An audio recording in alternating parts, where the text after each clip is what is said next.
જેનું મન સદા સર્વદા પ્રભુ મિલન માટે આતુર રહે છે, એવા શ્રી વલ્લભના લાડીલા વૈષ્ણવોને મારા જય શ્રી કૃષ્ણ.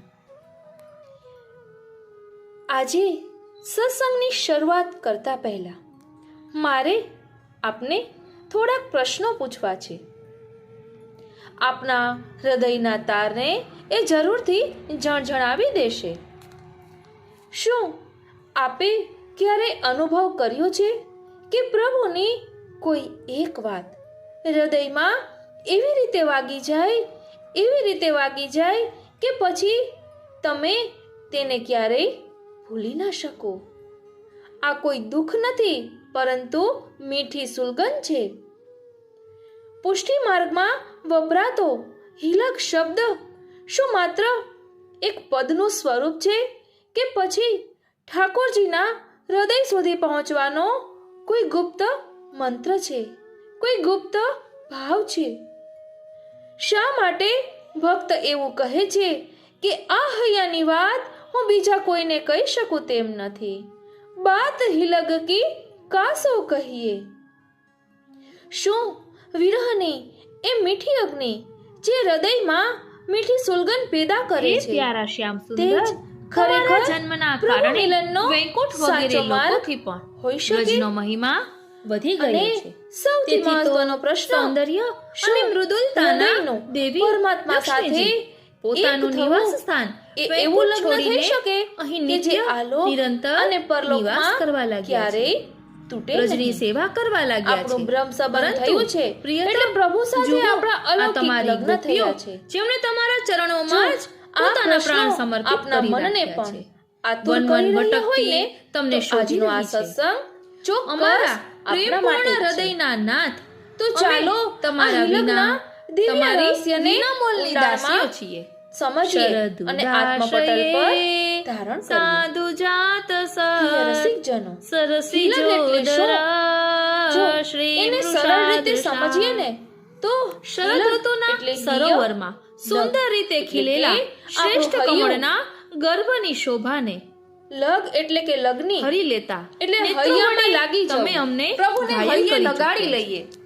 અમારા મનોરથો વ્રજની ભાષામાં પૂર્ણ કરનારા કહીએ પ્રાણના તો શ્રી કૃષ્ણના નેત્રોથી હૃદયને હણવા જાણવું એ અને વધુ ન એમના કહેવાય. હૃદય સાથે એટલે પ્રભુ એકાકાર નેત્રકટાક્ષ થઈ જવું. દ્વારા ગોપીજનોનું એ જ મન હિલક છે. મોહી લે છે. આ કોઈ સામાન્ય શબ્દ નથી, સર્વોત્કૃષ્ટ દેવ પણ યમુનાજીના પ્રેમ ઘેરી લક્ષણા જળથી ભક્તિનો અજગરના એવો રૂપમાં સુંદર ગળી જવા મંત્ર માટે છે, આવેલા જે સીધો અઘાસુરથી ભક્તના ઇન્દ્રિયનો વૃષ્ટિ અંતઃકરણમાંથી પ્રકોપ, પ્રગટે આંધી, છે. વીજળી, દાવાનળ, વૃષભાસુર અને આપે વ્યોમાસુર ઘણી વગેરેથી વખત અને એવો જુદા અનુભવ જુદા કર્યો સમયે હશે તમામ કે પ્રકારના પ્રભુની લગ્ન સંકટોથી લાગે તમે ત્યારે વારંવાર હૃદયમાં અમારી રક્ષા એક કરી છે. અગન ઉઠે છે. તમે માત્ર એક યશોદાનંદન આતુરતા જ ઉઠે નથી, છે. સમસ્ત આ અગન શરીરધારીઓના એટલે હૃદયમાં બારમાસી વિરહ. રહેનારા તેમના ભલે સાક્ષી છો, આ વિરહ અંતર્યામી આપણને છો. તડપાવે. સખા બ્રહ્માજીની પણ ખરેખર તો પ્રાર્થનાથી એ આપણા વિશ્વની હૃદયને રક્ષા શુદ્ધ કરવા અને માટે પવિત્ર કરે તમે છે. યદુવંશમાં અવતાર લીધો અને છે. જ્યારે પોતાના આ વિરહ પ્રેમીઓની પછી અભિલાષા શ્રી પૂરી ઠાકોરજીના કરનારાઓમાં સંયોગ થાય છે અગ્રેસર ને, યદુવંશ ત્યારે શિરોમણી એ હૃદયની જે લોકો અગ્નિ જન્મ શાંત મૃત્યુ થાય રૂપી છે. સંસારના સંયોગનો ચક્રાવાથી અનુભવ ડરીને થાય છે. તમારા ચરણોનું પરમાનંદની શરણ ગ્રહણ અનુભૂતિ કરે થાય છે. છે. તેમને આ તમારા વિરહ ઘર કમળ અને સંયોગની પોતાની જે છત્રછાયામાં કડી છે ને, રાખીને તેને જ અભય કરી સાચા દે છે. અર્થમાં હિલક કહેવાય છે. આપણી હવેલી પરંપરામાં હિલકના 108 પદોનું વર્ણન કર્યું છે. આ પદો માત્ર ગાવા માટે નથી, પણ એ દરેક પદ આપણને પ્રભુની સંગાથનો એક નવો અનુભવ કરાવે છે. જ્યારે આપણે કાનથી પ્રભુના ગુણગાન સાંભળીએ છીએ, ત્યારે એ શબ્દો આપણા હૃદયમાં જઈને હિલક ઉત્પન્ન કરે છે. એટલે જ તો ભક્ત કહે છે, બાત હિલક કી કાસો કહીએ. કારણ કે આ હૃદયના લગનની વાત જે બીજા કોઈને સમજાય તેવી નથી. ટૂંકમાં કહીએ તો હિલક એ હવેલીના પ્રાંગણમાં ખીલેલો એક એવો કવિતાનો છોડ છે, એક એવો પદનો છોડ છે, જેની સુગંધ માત્ર એ જ લઈ શકે છે કે જેના મનમાં હરિ વસેલા હોય. આ એક એવું જોડાણ છે કે જેમાં ભક્ત પ્રભુથી ક્યારેય અલગ થઈ શકતો નથી અને પોતાના મનની વાત કોઈને કહી શકતો નથી, बात ही लग की कासो कहिए। આવા મનની વાત ક્યારે કહી શકાય? જ્યારે કોઈ મન મિલાપી મળે, એટલે કે પોતાના મનને સમજે એવું મળે ત્યારે આ હિલગની વાત કહી શકાય. તો ચાલો ને આપણે આ હિલગના સ્વરૂપને પદો દ્વારા સમજવાનો પ્રયાસ કરીએ અને આત્મચિંતન કરીએ કે શું આપણને પણ રંજક કંઈ આવો અનુભવ થાય છે? તો ચાલો હિલગના સ્વરૂપને સમજીએ. બોલો શ્રી વલ્લભાધીશ કી જય. પ્રિય વૈષ્ણવો, હિલગનું એક પદ છે, તેમાં વર્ણન કરે છે, જાકો મન લાગ્યો ગોપાલ સો, તાહી ઓર કેસે ભાવે હો. હો શ્રીનાથજી, એટલે જેનું મન ગોપાલથી જોડાઈ ગયું છે, પછી એને બીજું કંઈ જ ગમતું નથી. લેકર મીન દૂધ મેં રાખ, જલવીન સચું નહીં પઈએ હો. કોઈ માછલી હોય એને જલ સિવાય બીજું કંઈ જ ગમતું નથી, એવી અનન્યતા પછી જો તેને દૂધમાં રાખવામાં આવે ને તો તે તરફડીને મરી જાય. પરંતુ એની અનન્યતા પર કોઈ શંકા ન કરી શકે. એટલે માછલીને જલ સિવાય બીજું કંઈ જ ગમતું નથી. શું આપણને પણ આવો અનુભવ થાય છે? તે આત્મચિંતન કરતું રહેવાનું છે. કહે છે ને કે જ્યો સોરા રણ ઘૂમ ચલત હૈ, પીર ન કાહુ જનાવે હો. જ્યો ગૂંગો ગુડ ખાય રહત હૈ, સુખ સ્વાદ નહીં बतावे हो. जैसे सरिता मिली सिंधु में, उलट परवाहन आवे हो. जैसे सूर कमल मुख निरखत, चितईत उतन डुलावे हो. जाको मन लाग्यो गोपाल सो. આપણે અલગથી આ પદનો ભાવ સમજીશું. અત્યારે તો મેરો મન બાવરો ભયો એ ભાવને સમજવા માટે આપણે આ હિલગનું પદ લીધું છે. આપણે ગાઈએ છીએ ને, કૃષ્ણ નામ જપતે શ્રવણ સુન્યોરી આલી, ભૂલી રી ભવન હો તો બાવરી ભયરી. તો શું કૃષ્ણનું નામ કાને પડતા આપણામાં પણ એવું બાવરાપણું થાય છે? આપણને પણ આ બધું સંસાર અસાર લાગે છે? શું આપને પણ એવો અનુભવ થાય છે કે કૃષ્ણનું નામ સાંભળતા બસ બીજું બધું છોડીને પ્રભુ પાસે દોડી જઈએ? શું આવું આપને પણ થાય છે? એ આત્મચિંતન કરવાનું છે. પરમાનંદાસજી કહે છે, મેરો મન બાવરો ભયો. ધ્યાન આપજો વૈષ્ણવો, પરમાનંદાસજી કહે છે, મેરો મન બાવરો ભયો, લરકા એક ઇહા હું તો ઠાડો, તાહી કે સંગ ગયો. જાનો નહીં કોન કો ઢોટા, ચિત્ર વિચિત્ર થયો. પીતાંબર છબી નિરખ હર્યો મન, પઢ કછુ મોહી દયો. ગ્વાલની એક પાहुनी आई, ताकि यह गति कीने. परमानंद प्रभु हसत सेन दे, प्रेम पाणी गहिलीने. મેરો મન બાવરો ભયો. અહીં કહે છે કે મારું મન બાવરું થયું છે, બધી સુધબુધ વગરનું થયું છે. કારણ મારું મન અહીં જે એક છોરો ઊભો હતો ને તેની સાથે ચાલ્યું ગયું છે, તેનાથી આકર્ષાઈ ગયું છે. જેથી લોકવેદમાંથી હટી જતા લોકવેદ દ્રષ્ટિવાળાને તો એ બાવરું જ લાગે ને. અહીં કહ્યું મારું મન આકર્ષાઈ ગયું છે. એવી જ રીતે કૃષ્ણ નામ જપતે શ્રવણ સુન્યોરી આલ. કૃષ્ણ નામ જ એવું છે કે આપણા મનને આકર્ષી લે છે.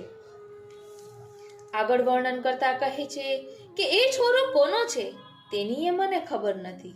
મતલબ કે તેની ઓળખાણ કે કોઈ પીછાણ નથી, પણ તેનો વેશ, તેનો દેખાવ એવો ચિત્ર વિચિત્ર હતો કે એવું મનમોહક હતા, એવો સુંદર છે કે તેને ધરેલા પીતાંબરને લીધે તેવા સુંદર દેખાવથી મારું મન હરાઈ ગયું છે.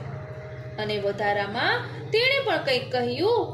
આમ રસ સ્વરૂપ અને રસરૂપ વાણીને ગોપીએ પ્રકટ ન કરી. ઠાકોરજી સંકેતમાં વાતો કરી લે છે, એટલે ક્યારે કોઈને ના કહેવું હોય તો તેને લપેટમાં કહેવાઈ જતું હોય છે.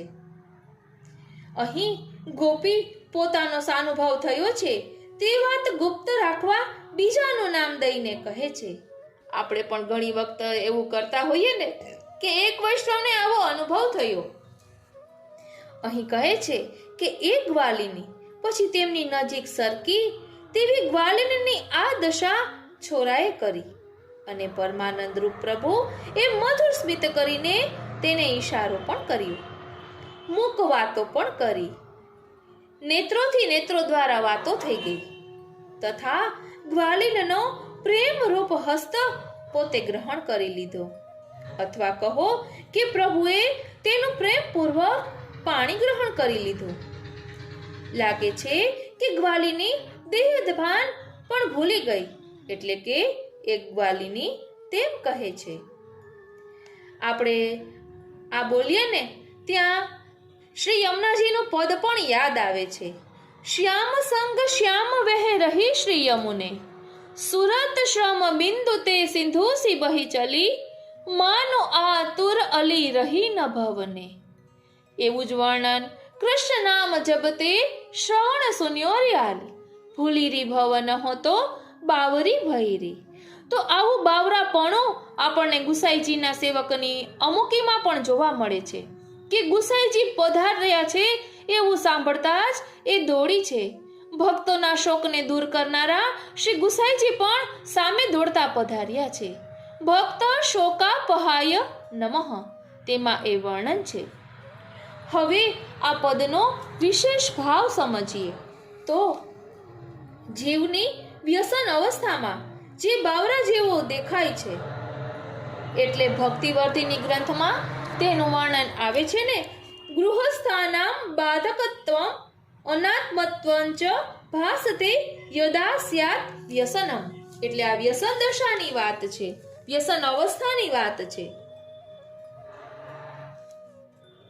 એટલે કહે છે કે જીવ વ્યસન અવસ્થામાં જેવો બાવરો થાય છે ત્યારે તે જીવ પ્રભુ વગર તરફડે છે. આ દશા મનની થાય છે, માટે તો પરાસેવાને માનસી કહી છે. પણ તેનું સાધન ચિત્ત કરે છે, ચેતસ્તર પ્રવણમ સેવા. પરંતુ અહીં તો સાધન ભગવાન પોતે બન્યા છે.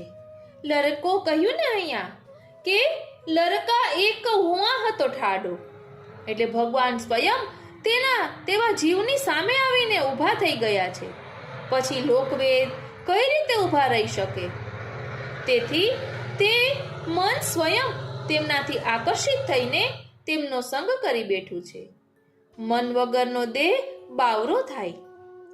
અનવતાર કાળમાં પણ મહાત્મ્ય જ્ઞાન જરૂરી છે. તેથી ભક્તને ખબર પડી કે આ પ્રભુ તો અજન્મા છે, તે કોઈનો પુત્ર નથી અને ચિત્ર વિચિત્ર સૃષ્ટિનો કર્તા આ જ છે. પરંતુ આવા પરબ્રહ્મ પરમાત્મા જે અંબર એટલે કે વ્યાપક તત્વ છે, તેણે ગુણ ગ્રહણ કર્યા, પીળું પીતાંબર ધારણ કર્યું. તે જોતા જ મારામાં ભક્તિનો પ્રવેશ થયો. મહાત્મ્ય જ્ઞાનની સાથે પ્રેમનો ઉદય થયો. પ્રેમ ઉદય થવાનું કારણ પણ ભગવાનની ગુણ ગ્રહણ લીલા છે ને. એટલું જ નહીં, પણ તે પોતે જ શાસ્ત્ર રૂપ હોવાથી મને આપે પોતે જ પોતાની લીલાઓ કહી સંભળાવી. પ્રભુએ આટલું પ્રમેય બળ કર્યા પછી જો જીવ પ્રભુની પાસે આવવા રૂપ સાધન પણ ના કરે તો કાંઈ ના બને. પણ જો જીવ પાસે પ્રભુ આવવા રુચિ પ્રકટ કરે તો પછી પ્રભુ કૃપા કરી તેને પ્રેમ, આસક્તિ અને વ્યસન રૂપ ભક્તિનું દાન કરી બાવરા કરી મૂકે છે. પ્રભુ વગર તરફડતા કરી મૂકે અને પ્રભુ તેને મધુરા હાસ્યથી પરમાનંદનું દાન દે.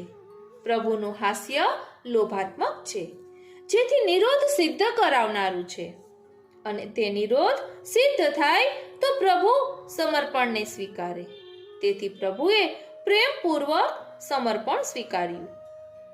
પ્રભુની કૃપા કેવી છે તેનો સાર જોઈએ તો પહેલા ઠાડા રહે, મનને આકર્ષી, દ્રષ્ટિને પીતાંબરધારી સ્વરૂપથી આકર્ષે, દોસ્ત બનાવી શ્રવણને કંઈક કહીને આકર્ષે, પ્રભુએ લોભામણું હાસ્ય કર્યું, તેથી દેહ સમસ્તનું આકર્ષણ કર્યું, તેમ ક્રિયાત્મક આકર્ષણ પણ કર્યું અને ઈશારો કરીને જ્ઞાનાત્મક આકર્ષણ પણ કર્યું.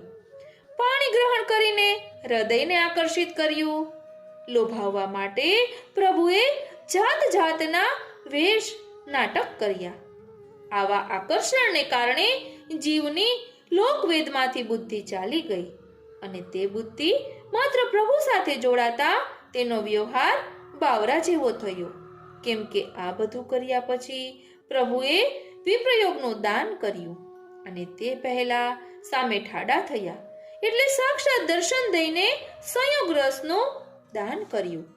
ત્યારે જીવે શું કર્યું? તો કહે છે કે આજે સાક્ષાત ઠાડા છે તે કોણ છે તે જાણવા મહાત્મ્ય જ્ઞાન પણ ન વાપર્યું, પરંતુ એક ડગલું ચાલી પ્રભુની નજીક સરકીને પ્રભુ પ્રત્યે પોતાની રુચિ પ્રકટ કરી. ગ્વાલીની એક પાહુની આવી. જીવનો અલ્પ પ્રયાસ અને પ્રભુની અઢળક કૃપા, તેનું નામ પુષ્ટિમાર્ગ. બોલો શ્રી વલ્લભાધીશ કી જય.